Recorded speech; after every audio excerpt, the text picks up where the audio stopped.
Hello, আমরা চলে গেছিলাম দীঘার জগন্নাথ মন্দিরে।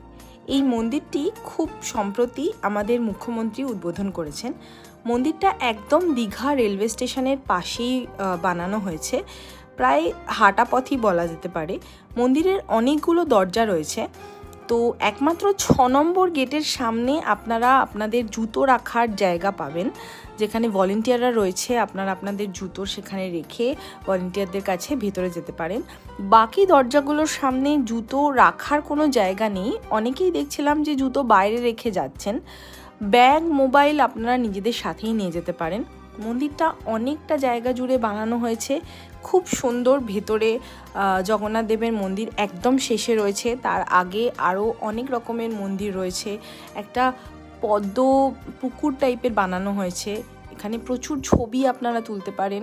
খুব মনোরম পরিবেশ, একবার ঘুরে আসুন।